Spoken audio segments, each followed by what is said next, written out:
La police vue de l'intérieur, ce n'est pas le premier témoignage du genre, mais c'est sans doute l'un des plus documentés.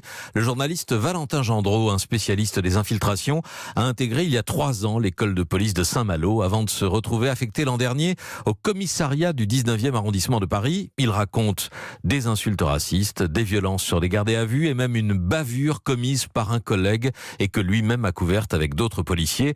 La police est un clan, écrit-il, et celui qui dénonce un traître, c'est aussi, selon lui, un monde à la dérive. C'est un policier qui pète les plombs, qui va frapper un adolescent, qui va le tabasser dans la voiture, qui va le frapper à nouveau au commissariat, qui va même aller jusqu'à déposer plainte contre l'adolescent pour outrage et menace sur personne dépositaire de l'autorité publique.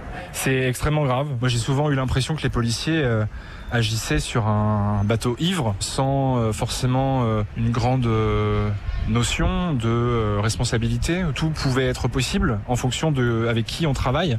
Si dans votre équipage, donc de 4-5 policiers, vous avez un policier qui est violent, raciste, ça peut vous emmener assez loin, ça peut vous emmener jusqu'à participer à la rédaction d'un faux en écriture publique. Le journaliste Valentin Gendreau, invité de Sébastien Krebs dans le 5-7 d'Europe 1, son livre Flic paraît aux éditions de la Goutte d'Or. Les faits de violence qu'il rapporte vont faire l'objet d'une enquête. La préfecture de police de Paris annonce avoir fait un signalement au procureur et saisi la police des polices. Qu'en disent les vrais policiers? Les syndicats disent qu'ils ne s'y retrouvent pas. Jean-Paul Maigret est le secrétaire national du syndicat de commissaires SCIP.